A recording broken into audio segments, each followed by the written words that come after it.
Hello अस्सलाम वालेकुम दोस्तों। तो यार क्या हाल है। आज की इस वीडियो में हम स्पेशल जर्नल 2012 रेगुलर का ये क्वेश्चन सॉल्व करेंगे। ठीक है, तो स्पेशल जर्नल बेसिकली क्या होते हैं कि आपके कुछ होते हैं सब्सिडियरी लेजर्स। ठीक है, एक होते हैं जर्नल लेजर्स। ठीक है, जो कि आप टी अकाउंट्स बनाते हो। ठीक है, जर्नल के बाद जो आप टी अकाउंट्स बनाते हो उनको आप कहते हो जो नॉर्मल जर्नल लेजर्स होते हैं। फिर आते हैं एक स्पेशल जर्नल। ठीक है, जिसके सब्सिडियरी लेजर्स बनते हैं। ठीक है, इसमें आप क्या रिकॉर्ड करते हो कि आपने जितने भी पेबल्स होते हैं, यानी कि जिन बंदों को पैसे देने होते हैं उनके नाम रिकॉर्ड करते हो और जिन बंदों से पैसे लेने होते हैं उनके नाम रिकॉर्ड करते हो। ठीक है, अब जैसे लेट सपोज कि अगर आपको कोई बंदा आपसे जो सामान खरीदता है और वो आपको बोलता है कि मैं आपको पैसे नहीं दे रहा बल्कि मैं आपको पैसे एक दो हफ्ते के बाद दे दूंगा। ठीक है, तो ऑब्वियसली आप क्या करोगे कि उसका नाम जो अपने पास रिकॉर्ड करके रखोगे ताकि आपको पता हो कि इस बंदे से आपने वसूली करनी है। ठीक है, इसी तरीके से अगर आप किसी से सामान खरीदते हो और आप जो उधारी पे उस सामान खरीदते हो, यानी कि आप उसी वक्त की कैश की अदायगी नहीं करते हो, तो ऑब्वियसली आप जो है उसका नाम अपने पास रिकॉर्ड करके रख रहोगे कि भाई मुझे इस बंदे को या मुझे फला फला बंदे को इतने इतने पैसे देने हैं। ठीक है, तो बेसिकली सब्सिडियरी लेजर्स जब हम लेजर बनाते हैं तो उसमें हम एक अकाउंट पेबल का अकाउंट बनाते हैं। ठीक है, हम उसमें आगे नाम नहीं लिखते अकाउंट पेबल में कि भाई इस बंदे का ये अकाउंट पेबल है या ये इस फला फला बंदे का ये जो है अकाउंट पेबल है। ठीक है, इसके लिए क्या होता है, इसके लिए एक्स्ट्रा सब्सिडियरी लेजर्स बनते हैं जिसमें हम हर अकाउंट पेबल डिफरेंट नामों के साथ सेव करते हैं। ठीक है, जैसे लेट सपोज कि अगर मैं सब्सिडियरी जर्नल की बात करता हूँ, यहाँ पे मैं जैसे लेट सपोज कि मैं एक सब्सिडियरी लेजर की बात करता हूँ तो फिर मेरे पास आएगा अकाउंट पेबल किसका, आरिफ का। ठीक है, या फजल का। ठीक है, फजल का अकाउंट पेबल। फिर दूसरा आएगा मेरे पास अकाउंट पेबल आरिफ का। ठीक है, इसी तरीके से ही मेरे पास डिफरेंट डिफरेंट अकाउंट पेबल्स के लेजर्स होंगे। ठीक है, जो कि डिफरेंट नामों से खुले हुए होंगे। इसी तरीके से ही क्या होगा कि जब मैं जर्नल बनाता हूँ, आई मीन नॉट इसी तरीके से ही, जब मैं जर्नल लेजर बनाता हूँ तो मेरे पास सिर्फ एक अकाउंट पेबल होगा जिसमें मेरे पास तमाम अकाउंट पेबल्स की अमाउंट होगी। ठीक है, यानी कि इसकी अमाउंट भी होगी, इसकी अमाउंट भी होगी। तो सब्सिडियरी लेजर्स बेसिकली बनता है इसीलिए ताकि हमें पता चले कि जो हमारे अकाउंट रिसीवेबल्स हैं वो किन किन बंदों के लिए हैं। ठीक है, तो जिसकी वजह से यहाँ पे अगर कोई भी कैश की एंट्री पास होती है, जैसे अगर कैश पे हमने परचेज किया तो फिर हम वो जो स्पेशल जर्नल में नहीं डालते। ठीक है, तो चलिए स्टार्ट करते हैं हम स्पेशल जर्नल। ये मैंने आपको थोड़ा बैकग्राउंड इन्फॉर्मेशन दे दी स्पेशल जर्नल के रिगार्डिंग। तो अब हम जो है स्पेशल जर्नल के क्वेश्चन को सॉल्व करते हैं।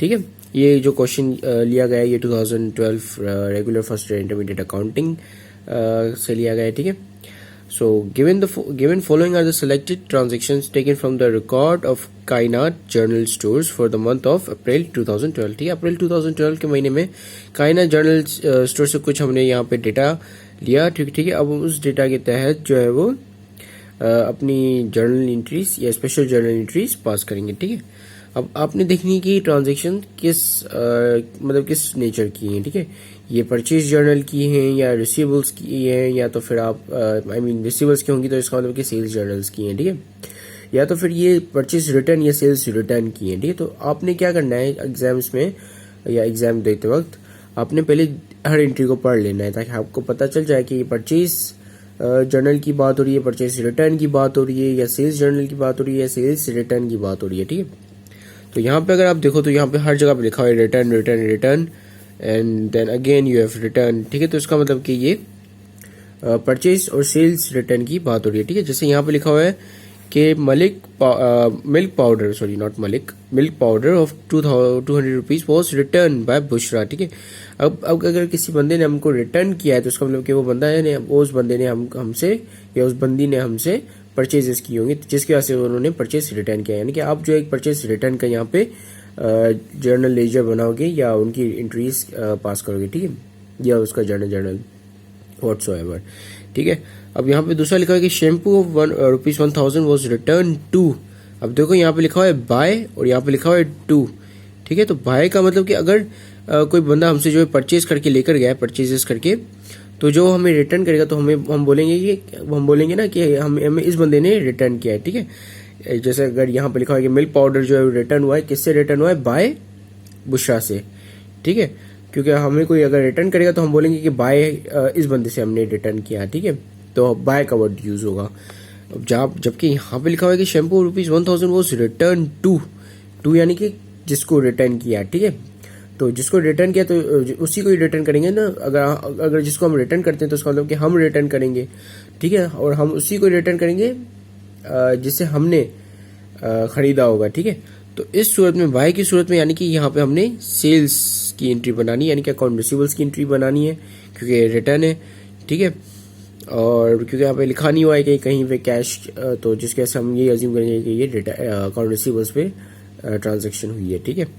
अब दूसरा यहाँ पे लिखा हुआ है कि टू आदिल स्टोर्स, यानी कि हमने रिटर्न किया है आदिल स्टोर्स को। यहाँ पे क्या हुआ है, हमें रिटर्न हुआ और यहाँ पे हमने रिटर्न किया है, ठीक है। तो जब हम उसी बंदे को रिटर्न करते हैं जो कि हमारा सप्लायर होता है, ठीक है, यानी कि जिसने हमने माल सप्लाई किया होता है तो हम उस बंदे को रिटर्न करते हैं कि भाई आपने ये माल जो है सही नहीं दिया या एक्सपायर्ड हो चुका है, तो अब हम जो ये माल लिहाजा आपको वापस कर रहे हैं, ठीक है।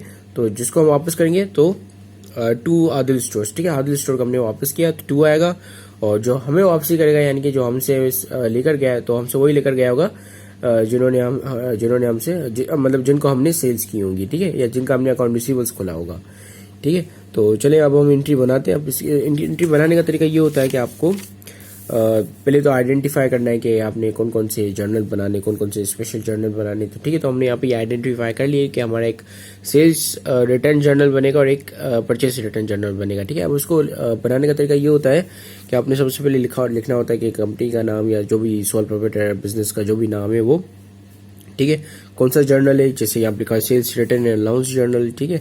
फिर कौन से पीरियड के लिए, ठीक है, कौन से पीरियड का बना रहे हो आपने ये भी मेंशन करना होता है, ठीक है। जैसे यहाँ पे लिखा हुआ है फॉर द मंथ एंडेड अप्रैल 30, 2012। इसी तरीके से ही हमने एक परचेस रिटर्न जर्नल बनाएंगे, यानी कि ये वो सप्लायर्स हैं या वो वेंडर्स हैं जिनसे हमने सप्लाईज ली या माल लिया, ताकि हम उस माल को आगे सोल्ड कर सकें या उस माल के ऊपर जो है वो कोई वैल्यू एडिट कर सकें, ठीक है। तो सोली ये पर्पस था हमारे माल लेने का, और फिर हमें पता चला कि हमें जो ये माल ज़्यादा आ गया है या फिर ये ख़राब हो चुका है, तो बहरहाल हमें रिटर्न करानी पड़ी, ठीक है। तो ये क्या होगा कि परचेस रिटर्न क्या होगा, बट परचेस रिटर्न के एंट्री में आएगा क्योंकि हमने परचेजेस की उस बंदे से, उस सप्लायर से, फिर हमने वो परचेस रिटर्न की, तो ये परचेस रिटर्न की अम्ब्रेला के अंडर आएगा, ठीक है। अब हम एंट्री बनाना शुरू करते हैं, ठीक है। तो ये कुछ फॉर्मेट होता है, यहाँ पे नेम ऑफ द कस्टमर, क्योंकि हमने यहाँ पे सेल्स की है तो सेल्स उस बंदे को करेंगे जो कि हमारा कस्टमर होगा, और यहाँ पे हमने माल खरीदा है तो किस बंदे से खरीदेंगे, जो कि हमारा सप्लायर होगा, ठीक है। तो यहाँ पे कस्टमर नहीं लिखा हुआ आएगा, यहाँ पे लिखा हुआ सप्लायर, ठीक है, सप्लायर या वेंडर, ठीक है, ये दोनों में से एक, और उनकी अमाउंट जो यहाँ पे रिकॉर्ड करेंगे और आखिर में एक जर्नल एंट्री पास कर देंगे, ठीक है।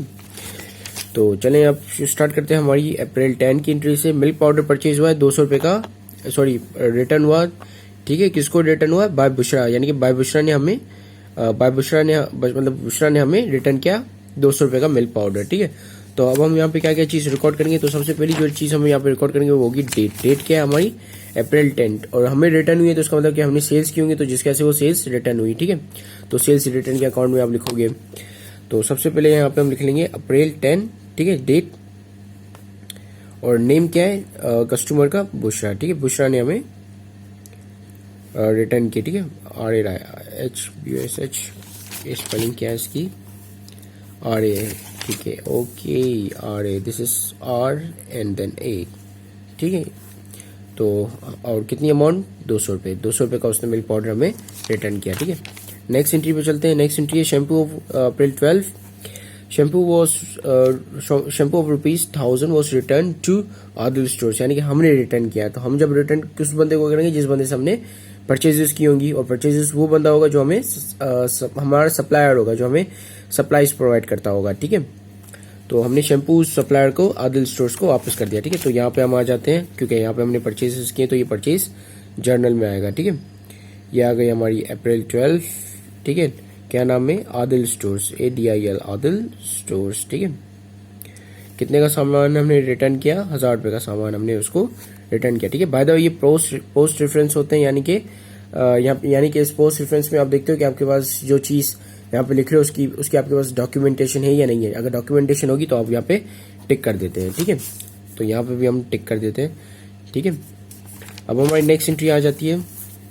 नेक्स्ट एंट्री है कि भाई अप्रैल 15, पहले तो तारीख देख लो, ठीक है। अप्रैल 15 बिस्कुट ऑफ ₹1500 वो रिटर्न टू का मतलब कि हमने रिटर्न किया, ठीक है, टू यूनियन ट्रेडर्स, ठीक है, तो अब यहाँ पे जो 3 चीज़ें इंपॉर्टेंट है वो है, एक तो ये नाम, ठीक है, जिस बंदे को हमने रिटर्न किया, दूसरा अमाउंट, और तीसरी अपडेट, ठीक है। तो तीनों ही चीज़ें हम यहाँ पे लिख लेते हैं। तो हमने रिटर्न किया तो उसका मतलब कि वो हमारा सप्लायर होगा, ठीक है, जिसने हम जिस बंदे से हमने परचेजेस की होंगी। तो यहाँ पे आएगा हमारा अप्रैल 15, ठीक है। किस बंदे से हमने परचेजेस की थी, क्या नाम था उस बंदे का? उस बंदे का नाम था यूनियन ट्रेडर्स, ठीक है। तो मैं जल्दी से इसको लिख लेता हूँ, ठीक है। तो हमने यहाँ पे ये लिख लिया कि अप्रैल 15 को यूनियन ट्रेडर्स को हमने 1500 का माल रिटर्न कर दिया है, परचेज रिटर्न कर दिया, ठीक है। अब हमारी नेक्स्ट एंट्री है, ये भी हो गई 2015 वाली, अप्रैल 20, ठीक है। अप्रैल 20 को क्या हुआ, अ पाउच ऑफ ऑयल और ₹150 वॉज रिटर्न, ठीक है, बाय मोहसिन। मोहसिन ने हमको रिटर्न कर दिया कितना, पाउच ऑफ ऑयल, एक पाउच ऑयल का, जो जिसकी कॉस्ट क्या थी, 150 रुपीज़, यानी कि ये सेल्स रिटर्न हुआ। हमने इनको सेल्स की, पहले पाउच सेल्स किया, फिर ये पाउच हमें लेकर आया, रिटर्न कर दिया, इसने रिटर्न करवा दिया, ठीक है। बोला नहीं चाहिए मुझे, मैं नहीं खरीद रहा, ठीक है। तो जिसकी वजह से हम इसको सेल्स जर्नल के अंदर रिकॉर्ड कर लेंगे, ठीक है, I mean sales return and allowance journal में, ठीक है। ठीक है, तो ये हमने यहाँ पे लिख ली अप्रैल 20। कस्टमर का नाम क्या था, जिसने हमें जिस बंदे ने हमें या जिस कस्टमर ने हमें सामान वापस कर दिया, वो है मोहसिन, ठीक है। और कितने का सामान वापस किया, 150 का, ठीक है। तो हम नेक्स्ट एंट्री पढ़ते हैं हमारी। नेक्स्ट एंट्री में लिखा हुआ है, नेक्स्ट एंट्री अप्रैल 22 की, ठीक है। पहले तो ये चीज़ नोट करेंगे, लिखा हुआ है कि भाई cereal boxes of ₹500 were return by Yusuf, ठीक है। यूसुफ हमारे कस्टमर है जिसने हमें 500 रुपए की सीरियल बॉक्सेस रिटर्न कर दिए अप्रैल 22 को, ठीक है। तो ये इन्फॉर्मेशन हम जो है हमारी सेल्स जर्नल में रिकॉर्ड कर लेते हैं, ठीक है। तो ये हमने यहाँ पे लिख लिया अप्रैल 22, यूसुफ ने हमें 500 रुपए का माल वापस कर दिया, ठीक है, जो कि ये खरीद के गया, तो जिसकी वजह से हमने इनको सेल्स रिटर्न एंड अलाउंस वाले स्पेशल जर्नल में लिख लिया, ठीक है। अब हमारी नेक्स्ट एंट्री पढ़ते हैं। नेक्स्ट एंट्री में लिखा हुआ है, पहले तो डेट देख लेंगे, अप्रैल 26 की ये नेक्स्ट एंट्री है, ठीक है। रिसीव अ कंसेशन फ्रॉम देसी ऑयल स्टोर्स और ₹450, ठीक है, on the delivery of leaked pouches, ठीक है। अब देखो हमें एक कंसेशन मिला, कंसेशन यानी कि एक उन्होंने हमें एक इन्फॉर्मेशन दी कि जो देसी ऑयल वाले थे, देसी ऑयल स्टोर्स वालों को बेसिकली हमने कुछ ऑयल के पाउचेस भेजे थे, ठीक है। और वो पाउचेस जो है वो 450 रुपीज़ के थे, ठीक है। और उन लोगों ने, उनकी ये कंप्लेन आई कि भाई जो पाउचेस आए वो लीक्ड हैं, ठीक है। अब ये सिर्फ कंप्लेन आई है, ठीक है, ये हमें बता रहा है कि ऐसा हुआ है, ये बेसिकली एक इन्फॉर्मेशन है, ठीक है। और हमें ये नहीं बताया कि ये यहाँ पे यार ये चीज़ यार रिटर्न हुई है या नहीं हुई है, ठीक है। हमें सिर्फ ये बताया गया है कि देसी स्टोर्स वालों ने हमें जो है वो कंसेशन दिया, यानी कि अपना कंसर्न दिया कि भाई ये चीज़ हुई है, ठीक है। उन लोगों ने फर्दर डिमांड नहीं किया कि उनको जो है वो रिटर्न कराना है, ना क्या करना है, ना वो जो है दूसरे पाउचेस चाहिए, ठीक है। तो अभी बहरहाल ये बात क्लियर नहीं, ठीक है। तो जिसकी वजह से हम जो है इस एंट्री को इग्नोर कर देंगे, क्योंकि इस वक्त जो है ये एक इकोनॉमिक इवेंट नहीं है, ठीक है। हम अकाउंटिंग में हमेशा इकोनॉमिक इवेंट ढूंढते हैं, ठीक है, या उसी की इवेंट्री या ट्रांजैक्शन जो है वो पास करते हैं, ठीक है, जहाँ पे कोई चीज़ एक्सचेंज हुई हो बेसिकली, ठीक है। तो अब इसकी एंट्री तो नहीं बनेगी, तो इसको हम हटा देते हैं, ठीक है। इसको हम हटा देते हैं, इसकी एंट्री नहीं बनेगी क्योंकि ये एक इकोनॉमिक इवेंट नहीं, ठीक है। दूसरा है आपके पास April 28, washing powder of ₹140 was return to Ahmed, ठीक है। रिटर्न किया अहमद को, यानी कि अहमद से खरीदा था, ठीक है, खरीदा तो तभी तो रिटर्न किया उसको, ठीक है। अगर नहीं खरीदते तो उसको अगर नहीं खरीदते तो ऑब्वियसली हम जो उसको रिटर्न नहीं करा पाते, ठीक है। तो जिसकी वजह से ये परचेज रिटर्न होगा, ठीक है, क्योंकि हमने इनसे पहले खरीदा था तो ये परचेज हुआ, ठीक है। तो अब परचेज रिटर्न हम इनको रिटर्न करेंगे कितना, 140 का माल, ठीक है। और माल कौन सा है, वॉशिंग पाउडर, ठीक है। डेट क्या है, अप्रैल 28। तो ये भी हम जो है डेटा हमारे परचेज जर्नल के अंदर डाल देते हैं, ठीक है। अब देखो हमारी तमाम एंट्रीज जो है वो कंप्लीट हो गई, ठीक है। तो ये भी हमने यहाँ पे लिख लिया अप्रैल 28 अहमद 140 रुपीज़ से, ठीक है। अब हम जर्नल एंट्रीज बनाएंगे, जर्नल एंट्रीज अब देखो किस तरह बनती है, ठीक है। अब देखो हमारे पास तमाम अकाउंट ये जो भी बंदे हैं ना, इन सब के जो है वो अकाउंट रिसीवेबल्स में से, मतलब अकाउंट रिसीवेबल्स कम हो जाएंगे, ठीक है, क्योंकि ये इन तमाम लोगों ने हमसे अकाउंट रिसीवेबल्स पे परचेजिंग की हुई थी, ठीक है। तो जिसकी वजह से अब क्या हुआ कि इन लोगों ने सेल्स रिटर्न कर दिया, ठीक है, यानी कि हमने जो इनको सेल्स मतलब सेल्स की थी, वो सेल्स हमें वापस मिल गया वो माल, ठीक है, जो हमने बेचा था। तो सेल्स कम हो गई, ठीक है। तो इसके लिए हम क्या करते हैं, अकाउंटिंग में एक सेल्स रिटर्न का अकाउंट बनाते हैं, जो कि एक कॉन्ट्रा सेल्स अकाउंट होता है, जो कि सेल्स को घटा देता है, ठीक है। क्योंकि जब आप इनकम स्टेटमेंट बनाते हो तो आप सेल्स में से सेल्स रिटर्न को एक्सक्लूड कर देते हो या माइनस कर देते हो, ठीक है। तो यहाँ पर भी क्या होगा, यहाँ पे एंट्री बनेगी सेल्स रिटर्न, डेबिट कर देंगे, ठीक है। क्योंकि क्या होगा कि सेल्स हमेशा क्रेडिट होती है, सेल्स रिटर्न जो है हमेशा डेबिट होगा, ठीक है। तो इसी वजह से ही वो जो है वो सेल्स को घटा देता है, ठीक है। तो ये आ गया सेल्स रिटर्न। और यहाँ पे क्या होगा, यहाँ पे हम अकाउंट रिसीवेबल्स इन बंदों का कम कर देंगे, ठीक है। और क्योंकि ये जो जाहिर सी बात है, अगर मैं आपसे जो है कोई चीज़ खरीद के जाता हूँ और फिर ये मैं आप जो है मेरा अकाउंट रिसीवेबल खोल देते हो और बोलते हो कि भाई इतने पैसे रिसीव करने, और फिर मैं आके आपको सामान वापस कर देता हूँ, तो फिर आप मुझसे वो पैसों की वसूली करोगे तो ऑब्वियसली नहीं करोगे ना। तो जिसके वजह से अकाउंट रिसीवेबल कम हो जाएगा। अकाउंट रिसीवेबल क्योंकि एक एसेट अकाउंट है, मतलब एसेट है, तो जब भी करते हैं तो हम उसको क्रेडिट करते हैं, ठीक है। अब डेबिट क्रेडिट कौन सी अमाउंट होगी, इन सब का प्लस, ठीक है, यानी कि इन सब का सम। तो कितना होगा, 500, 600, 700, 800, 850, ठीक है। 850 यहाँ पे डेबिट हो जाएगा और 850 यहाँ पे क्रेडिट हो जाएगा, ठीक है। तो मैंने गलत जगह पे यहाँ पे लिख लिया, ठीक है। तो ये बेसिकली 850 यहाँ आना है और ये बेसिकली यहाँ आना है, ठीक है। सो ये हो गया। अब यहाँ पे हम जर्नल एंट्री क्या पास करेंगे। अब यहाँ पे क्या, वहाँ पे क्या हुआ था कि लोगों ने जो लोग हमसे परचेज करके गए थे, उन लोगों ने हमसे वो लोग आके अपना सामान, मतलब जो सामान लेकर गए थे वो सामान उन्होंने वापस करा दिया, ठीक है। तो जिसके सामने उनका जो खाता था खुला हुआ था हमारे पास, वो कम कर दिया, या जो अकाउंट रिसीवेबल था या जो पैसे मिलने थे उनसे वो हमने अब वो पूरे पैसे नहीं मिलेंगे, क्योंकि ऑब्वियसली उन्होंने माल जो है वो रिटर्न कर दिया, ठीक है।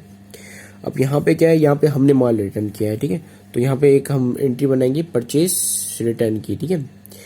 और क्या होगा कि हमारा अकाउंट पेबल कम होगा, क्योंकि हम यहाँ पे नाम उसी बंदे का रिकॉर्ड करते हैं जिस बंदे को हमने पैसे देने होते हैं। अगर कैश पे अगर कोई भी ट्रांजैक्शन होती है तो हम उस बंदे का नाम रिकॉर्ड नहीं करते, ठीक है। तो यहाँ पे हम अकाउंट पेबल क्योंकि एक लायबिलिटी अकाउंट है और जब भी बढ़ता है तो हम उसको क्रेडिट करते हैं और जब भी घटाना होता है तो हम उसको डेबिट करेंगे। और ये कितने से होगा, 1000 plus 1500 that is 2500 plus 140 that is 2640 rupees, ठीक है। तो ये आ गया 2640 rupees. My calculation might be wrong, so आप इसको फिर से रिकैलकुलेट कर लीजिएगा कैलकुलेटर से, ठीक है। और यहाँ पे अब क्रेडिट क्या होगा, क्रेडिट आपकी ऑब्वियसली परचेज रिटर्न होगी, ठीक है। अब याद करो जब भी परचेजेस की एंट्री डालते हो तो परचेजेस को हमेशा डेबिट करते हो, तो परचेज रिटर्न एक कॉन्ट्रा परचेजेस अकाउंट है जो कि परचेजेस को कम कर देता है, तो जिसके ऐसे परचेज रिटर्न को जो है आप क्रेडिट कर दोगे, ठीक है। तो परचेज यहाँ पे रिटर्न जो है आपका क्रेडिट हो जाएगा कितने से, 2640 रुपीज़ से, ठीक है। तो इसी के साथ ये भी आपका क्वेश्चन जो है वो कंप्लीट हो जाता है। So thank you very much for watching this video, have a great day and अल्लाह हाफिज़।